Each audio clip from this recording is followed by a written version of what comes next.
Under the green hills and blue waters of Okinawa hides a maze of dark tunnels and caves that served as the setting for one of the harshest episodes in human history during World War II. As United States forces landed on the island in 1945, they faced not only foes dug into rock, but also a secret realm of hopelessness, pain, and loss that would resonate across time. These places were more than simple refuges. They were strongholds of destiny where warriors, residents, and young students confronted the void. At the close of this narrative, you will understand why the memories of Okinawa continue to murmur lessons on the real price of conflict.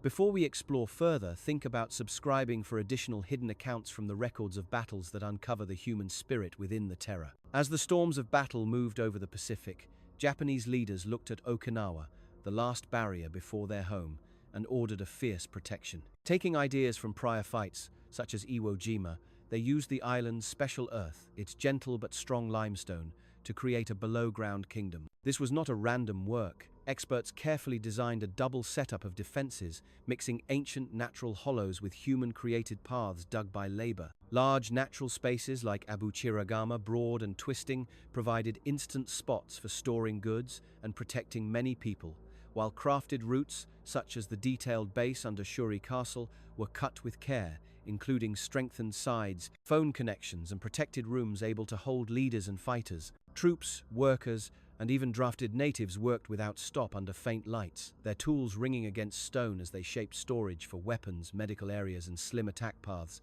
meant to guide attackers into deadly spots. The atmosphere filled with dirt and effort, the labor constant but driven by a dark determination to turn Okinawa into an unbreakable stronghold. They had no idea this underground domain would act as both guard and grave. The attack began on April 1, 1945, with a loud assault from United States warships and planes, a rush of metal that burned the land above. However, as Marines moved deeper, they found a strange, quiet towns, empty defenses bare. Then the ground fought back, shells burst from hidden hill openings, guns fired from secret cracks. The Japanese had gone below, appearing only to hit and withdraw into their web of darkness. Fighting turned into a horror of tight spaces, where shadows consumed brightness, and each turn promised possible end. United States soldiers called these spots rat holes, but the size went beyond that. Some natural hollows reached hundreds of meters, holding full groups, while created tunnels extended for miles with traps and blind paths. To fight back, Marines used fire throwers and bombs, but frequently turned to closing openings with blasts, crumbling tunnels in loud explosions that buried protectors living. One location, Maida Escarpment, later known as Hacksaw Ridge, witnessed many hollows sealed in just days, a method from need, but disturbing in its conclusion. Adding to the disorder was the climate-heavy rains changed the island into a swamp mud, stuck to feet and slowed machines, while constant storms filled lower paths, turning them into water graves for everyone.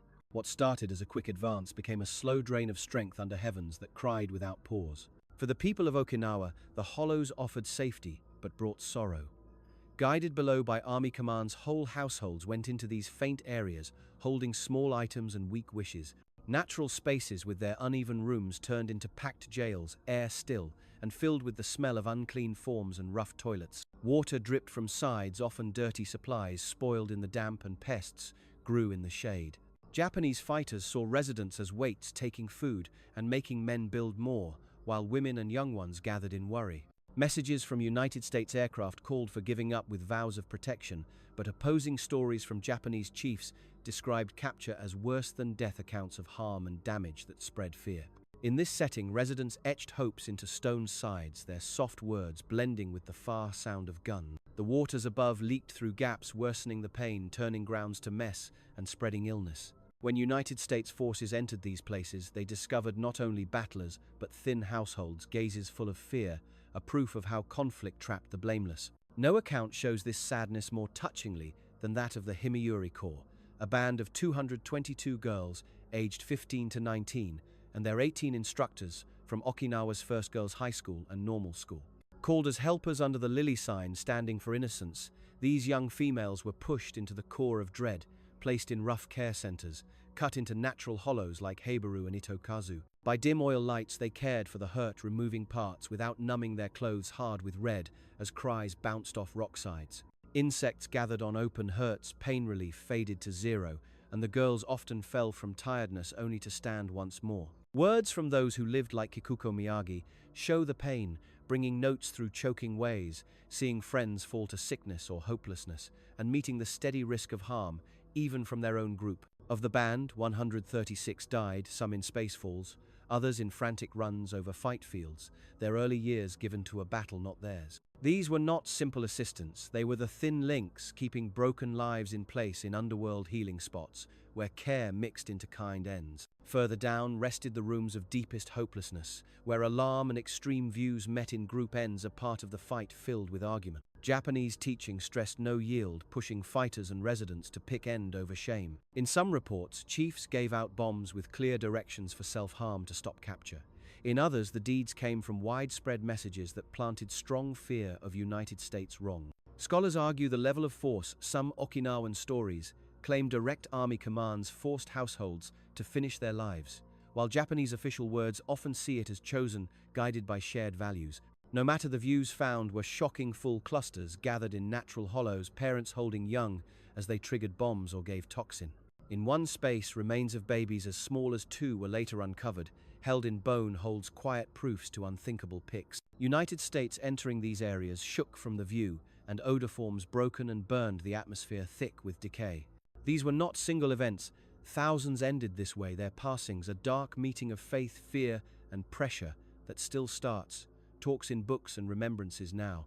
At the center was the created command area under Shuri Castle, once a mark of Okinawan rulers, now an underground control spot for generals Mitsuru Ushijima and Isamu Cho.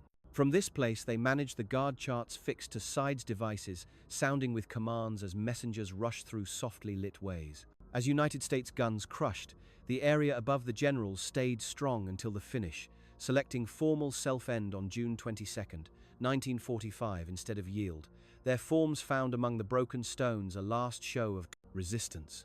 Marines breaking into the paths discovered spread papers, partly burned hidden facts, and the strange calm of leaving a sharp difference to the mess beyond. Even after the island's formal drop on June 23, fight sparked in the deeps, tiny groups of Japanese resistors hid in closed hollows, coming out at dark for surprise hits. These final holds lasted for weeks, at times months, driven by lack and false thoughts, until quiet took them.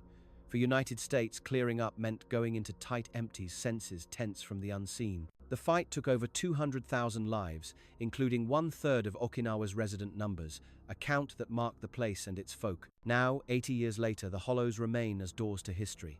Willing searchers like Takamatsu Gushikan dig the soil, finding remains in continuing searches for peace. New finds in 2025, including element-checked bones from areas near Itaman, prove names long gone, while unused weapons adding 13 tons were destroyed. Last year, a note of ongoing risks. Visitors enter kept paths like the former Japanese Navy headquarters, thinking on shows of items and words from Himeyuri living. But the real inheritance is one of strength. Okinawans respect their lost at sites like the Himeyuri Peace Museum, calling for calm among current strains. These below-ground realms, once graves of sadness, now serve as lights, pressing all to recall that in battle's deeps we chance losing our common glow always.